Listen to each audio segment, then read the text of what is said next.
ವಿವೇಕ್, ನಾನ್ stun ಆಗುವಂತ ವಿಷಯ ಏನಿದೆ ಪ್ಲೀಸ್ ಹೇಳು. ಡ್ಯಾಡ್, ಇವ್ರ ಡಾಕ್ಟರ್ ಚಾರು ನೋಡಿ ಸಾಬ್, ಮತ್ತೆ ಫೋನ್ ಬರ್ತಿದೆ. ಈ ಟೆನ್ಷನ್ ಇರ್ಬೇಕಾದ್ರೆ ಫೋನ್ ಆಫ್ ಮಾಡ್ಬೇಕು ತಾನೆ. ಇಂಪಾರ್ಟೆಂಟ್ ಇರ್ಬೋದು ಅಂತ. ಸಾರಿ, ಏಕ್ ಮಿನಿಟ್ ಕುಡೀಲಿ.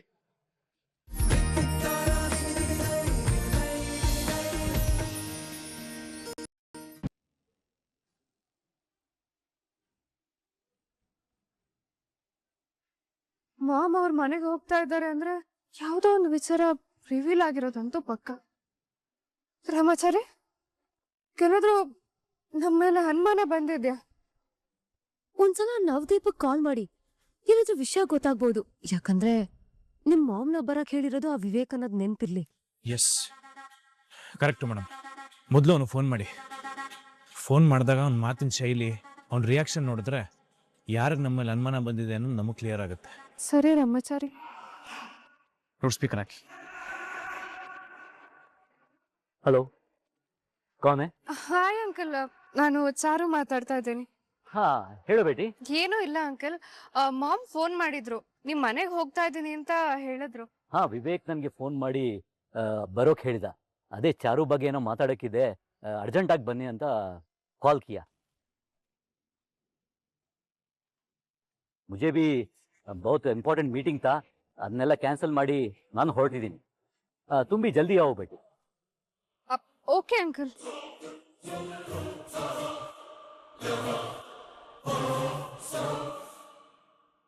ಮೇಡಮ್, ಮಾತಾಡಿದ್ ಕೇಳಿದ್ರೆ ಸಕ್ಸೇನಾಗೂ ಏನೋ ವಿಷಯ ಗೊತ್ತಿಲ್ಲ, ಈ ಕಡೆ ನಿಮ್ಮ ತಾಯಿಗೂ ಏನೋ ವಿಷಯ ಗೊತ್ತಿಲ್ಲ ಅನ್ನಂಗಾಯ್ತು.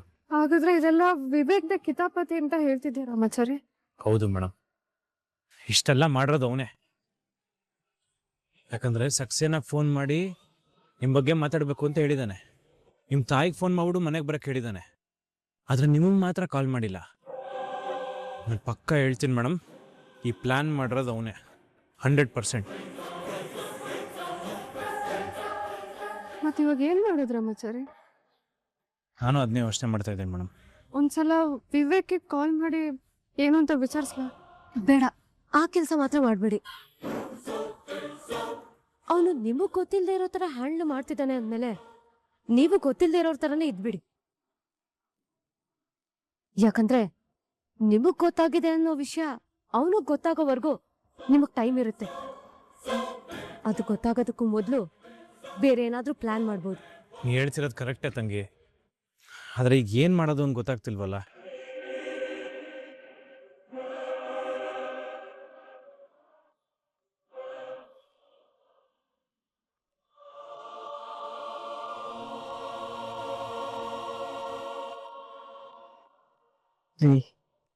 ನಮ್ ರಾಗುನ್ ಈ ರೀತಿ ನೋಡಕ್ಕೆ ತುಂಬಾ ಬೇಜಾರಾಗ್ತಿದೆ ಕಣ್ರಿ. ನಿಜ ಕಣೆ ಲಲಿತಾ, ಅವನು ನೋಡ್ತಾ ಇದ್ರೆ ನನ್ ಕರುಳೆ ಕಿತ್ತು ಬರ್ತಾ ಇದೆ ಕಣೆ. ಅಲ್ಲ ರೀ, ಅವನ್ ಮನ್ಸೊಳಗಡೆ ಇಷ್ಟೊಂದು ನೋವಿದೆ ಗೊತ್ತೇ ಇರ್ಲಿಲ್ಲ. ಮೊದ್ಲೆಲ್ಲ ಅವನಿಗೆ ಭಾವನೆಗಳೇ ಇಲ್ವೇನಂತ ಅನಿಸ್ತಾ ಇತ್ತು. ಅನ್ನಿಸ್ತಿತ್ತು ಏನೇ, ಈಗಲೂ ಅವನ ಮುಖದಲ್ಲಿ ಆ ಭಾವನೆಗಳು ಕಾಣಿಸ್ತಾ ಇಲ್ಲ. ಯಾಕೆ ಗೊತ್ತಾ, ನಮ್ಮ ರಾಗು ಭಾವನೆಗಳು ಹಗಲಲ್ಲಿ ಬರೋ ಚಂದ್ರನ್ ತರ ಕಾಣಿಸೋದಿಲ್ಲ, ಆದ್ರೂ ಇರ್ತವೆ. ನಿಜ ಹೇಳ್ಬೇಕು ಅಂದ್ರೆ ಅವನು ತುಂಬ ಭಾವಜೀವಿ ಕಣೆ. ಫೀಲಿಂಗ್ಸು, ಸೆಂಟಿಮೆಂಟಿಗೆ ತುಂಬ ಬೆಲೆ ಕೊಡ್ತಾನೆ. ಆದ್ರೆ ಅದವನ ಮುಖದಲ್ಲಿ ಕಾಣಿಸ್ತಾ ಇಲ್ಲ ಅಷ್ಟೇ. ಅಂತ ಫೀಲಿಂಗ್ಸ್ ಇಲ್ಲ ಅಂದಿದ್ರೆ ಈ ಫ್ಯಾಮಿಲಿ ಅನ್ನೋ ಸೆಂಟಿಮೆಂಟ್ಗೋಸ್ಕರ ತಾನು ಪ್ರೀತಿಸಿದ ಹೆಂಡತಿನ ಬಿಟ್ಕೊಡ್ತಿದ್ನ? ನೀನೇ ಹೇಳು. ನಿಜ ರೀ, ಹೊಟ್ಟೆಲ್ ಹುಟ್ಟಿದ ಮಕ್ಳೇ ತಂದೆ ತಾಯಿ ಮಾತು ಕೇಳಲ್ಲ. ಅಂತದ್ರಲ್ಲಿ ಈ ಕುಟುಂಬ ಬೇಕು ಅನ್ನೋ ಕಾರಣಕ್ಕೆ ಎಂತ ತ್ಯಾಗ ಮಾಡ್ತಾ ಇದ್ದಾನೆ ನೋಡ್ರಿ. ಯಾರು ಏನ್ ಬೇಕಾದ್ರೂ ಹೇಳಿ ಲಲಿತಾ, ಆ ಸಂಪತ್ ಕುಮಾರ್ ಅವ್ರು ಹೇಳ್ದ ಹಾಗೆ ನಮ್ಮ ರಾಗು ಜೆಂಟಲ್ಮೆನ್ ಕಡೆ ಜೆಂಟಲ್ಮೆನ್. ನೀವು ಜೆಂಟ್ಲ್ಮ್ಯಾನ್ ಅಂತಿದ್ದೀರಾ, ಆದ್ರೆ ಬೀದಿ ಜನ ಏನ್ ಮಾತಾಡ್ಕೊಳ್ತಿದಾರ ಗೊತ್ತಾ? ಏನು ಬೈತಾ ಇದ್ದಾರಾ? ಹೌದು ರೀ. ನೋಡಿ, ಹೊರಗಡೆ ಜನ ಮನುಷ್ಯತ್ವನೇ ಇಲ್ದೇ ಇರೋ ವ್ಯಕ್ತಿ ಅಂತ ಅನ್ಕೊಳ್ಳಿ, ಕಟ್ಕೊಂಡು ಹೆಂಡತಿ ಜೊತೆ ನಿಲ್ದಕ್ಕಾಗದೇ ಇರೋ ನಾಲಾಯಕ್ ಅಂತ ಬೈಕೊಳ್ಳಿ.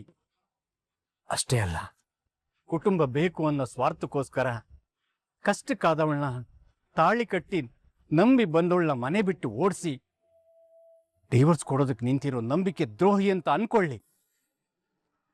ಆದರೆ ನಮ್ಮ ರಾಘು ಮನೆ ಮಗನಾಗಿ ಗ್ರೇಟ್ ಕಣೆ, ಗ್ರೇಟ್.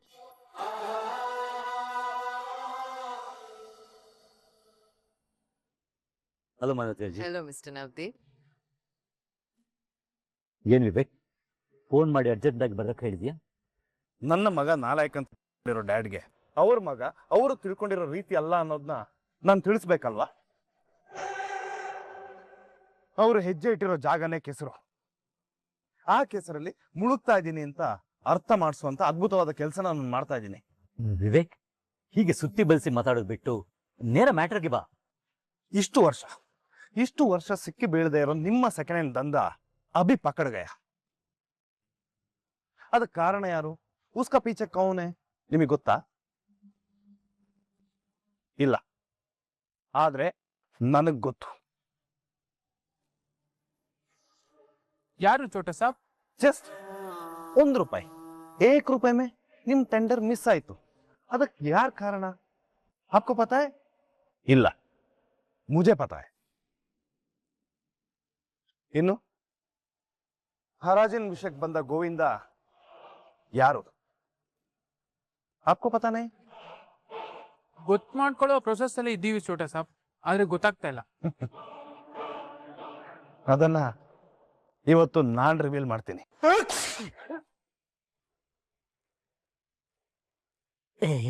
ಸಾರಿ ಯಾಕೋ ಬೆಳಿಗ್ಗೆಯಿಂದ ಕೋಲ್ಡ್ ಬರೀ ಒಂಟಿಸಿನೇ ಬರ್ತಾ ಇದೆ.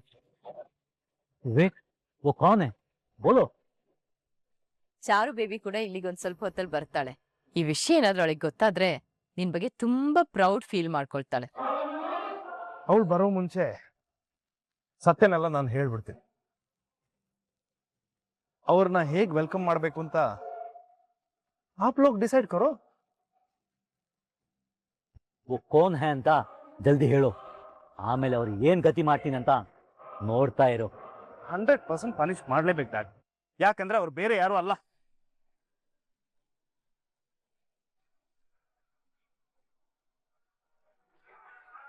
ಚೋಟಾ ಸಾಬ್ ಫೋನ್ ಬರ್ತಿದೆ.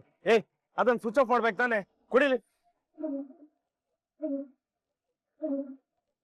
ಹಲೋ ವರುಣ್, ನಾನು ಹೇಳಿದ ಅಕೌಂಟ್ಗೆ ಅಮೌಂಟ್ ಹಾಕಿಲ್ವಾ? ಮರ್ತೋಗ್ಬಿಟ್ಟೆ ಚೋಟಾ ಸಾಬ್, ಇವಾಗ್ಲೇ ಕಳಿಸ್ತೀನಿ. ಈಗ್ಲೇ ಕಳಿಸ್ತೀನಿ.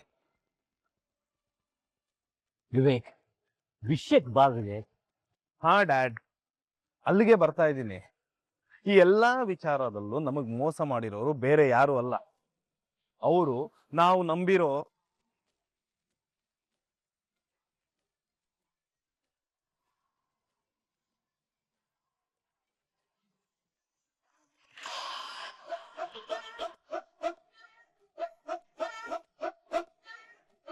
ರಾಮಾಚಾರಿ, ಆ ದುಷ್ಟನ ಅಂತ್ಯ ಆಡೋದು ಅಂತ ನಿರ್ಧಾರ ಆಗಿದೆ ಅಲ್ವಾ? ಮತ್ತೇನ್ ಯೋಚನೆ ಮಾಡ್ತಿದ್ಯಾ? ಅಂತ್ಯ ಹಾಡಬೇಕು ಅನ್ನೋದು ಗೊತ್ತು ಮೇಡಮ್, ಆದ್ರೆ ದಾರಿ ಯಾವುದು? ಕೋಪದ ಕೈಯಲ್ಲಿ ಕತ್ತಿ ಹಿಡಿಯದ ಅಥವಾ ಬುದ್ಧಿ ದೀಪದಿಂದ ಬೆಂಕಿ ಹಚ್ಚಿ ಸುಟ್ಟಾಕದ? ನೋಡೋಣ ರಾಮಾಚಾರಿ, ಸಮಯ ಹೇಗ್ ಸಹಾಯ ಮಾಡುತ್ತೆ ಅಂತ. ಒಂದ್ ವೇಳೆ ಪರಿಸ್ಥಿತಿ ಕೈ ಮೀರೋ ಸಮಯ ಬಂದ್ರೆ ಕತ್ತಿ ಹಿಡಿಯೋಣ, ಇಲ್ಲಾಂದ್ರೆ ತಾಳ್ಮೆಯಿಂದ ಮುಂದುವರಿಯೋಣ. ಆ ಬುದ್ಧಿ ನಮ್ಮಿಬ್ರಿಗೂ ಇದೆ ತಾನೆ. ಬುದ್ಧಿ ಒಂದಿದ್ರೆ ಸಾಕಾಗಲ್ಲ ಮೇಡಮ್, ಅದನ್ನ ಸರಿಯಾದ ಸಮಯದಲ್ಲಿ ಬಳಸ್ಕೋಬೇಕಾಗತ್ತೆ. ಒಂದಂತೂ ಕ್ಲಿಯರ್, ಅಲ್ಲಿ ವಿವೇಕ್ ನಮ್ಮ ಎಲ್ಲ ವಿಷಯಗಳನ್ನ ಬಾಯಿ ಬಿಟ್ರೆ ನಮ್ಮ ನಾಟಕ ಮುಗಿದೋಗುತ್ತೆ, ಯುದ್ಧ ಶುರು ಮಾಡ್ಬೇಕಾಗತ್ತೆ. ಆಗ್ಲಿ ಬಿಡು ರಾಮಾಚಾರಿ, ಯಾಕಂದ್ರೆ ಇದನ್ನ ದುಷ್ಟರ ಸಂಹಾರಕ್ಕೆ ವೇದಿಕೆ ಅನ್ಕೊಳ್ಳೋಣ.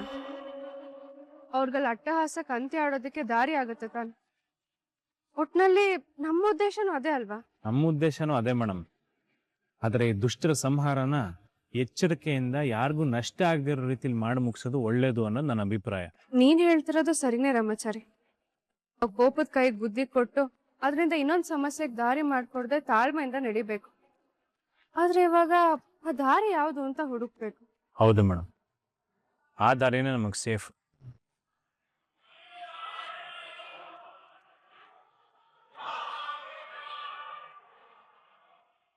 ವಿವೇಕ್, ನಾನ್ ಸ್ಟನ್ ಆಗುವಂತ ವಿಷಯ ಏನಿದೆ ಪ್ಲೀಸ್ ಹೇಳು.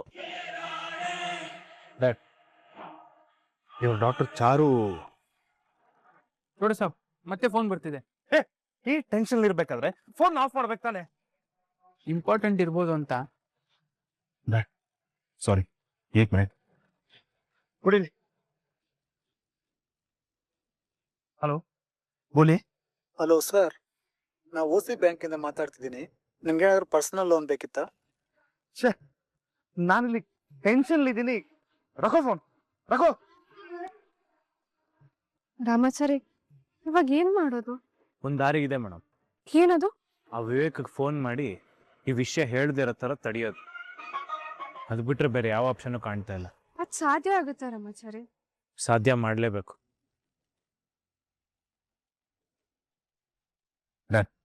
ಓ ಕ್ಯಾ ಏನಾ? ಇಷ್ಟು ಟೆನ್ಷನ್ ಇರ್ಬೇಕಾದ್ರೆ ಈ ಫೋನ್ ಬಾರ್ ರಿಂಗ್ ಆಗ್ತಾ ಇದೆಯಲ್ಲ. ಸ್ವಿಚ್ ಆಫ್ ಆಗ್ಬಿಡ್ತೀನಿ, ಟೆನ್ಷನ್ ಇರಲ್ಲ.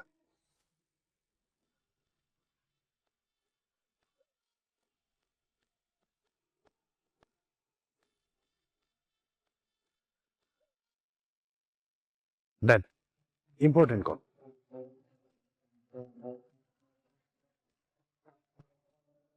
ಹಾ ಕಿಟ್ಟಿ, ಸಾರಿ, ನಾನು ನಿನ್ಗೆ ಕಾಲ್ ಮಾಡೋದೇ ಮರ್ತೋದೆ.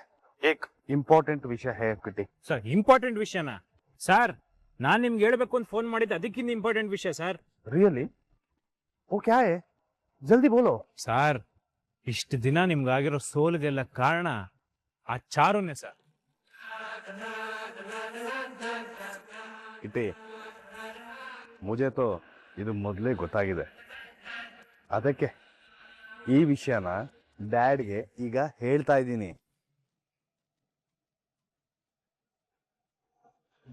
Wow, great sir. ನಾನೇ ಫಸ್ಟ್ ಅಂದ್ರೆ ನೀವು ನನಗಿಂತ ಫಸ್ಟ್ ಸರ್. ಆದರೆ ನಂದೊಂದು ಚಿಕ್ಕ ಡೌಟ್ ಸರ್. ಕಿಟ್ಟಿ, ಇಂಥ ಟೈಮಲ್ಲಿ ಕ್ಯಾ ಹೇ ತುಮಾರ ಡೌಟ್? ಅದೇನಿಲ್ಲ ಸರ್, ನಿಮ್ಮ ಹತ್ರ ಸಾಲಿಡ್ ಪ್ರೂಫ್ ಇಲ್ಲದೆ ಬರೀ ಬಾಯಿ ಮಾತಲ್ಲಿ ಹೇಳಿದ್ರೆ ಅವರೆಲ್ಲ ನಂಬ್ತಾರ? ಐ ನೋ, ನಾನು ಹೇಳಿದ್ರೆ ನಂಬಲ್ಲ ಅಂತ, ಬಟ್ ಅದಕ್ಕೆ ಬೇಕಾಗಿರೋ ಸಾಕ್ಷಿ ಮೇರೆ ಪಾಸ್ ಹೇನಾ?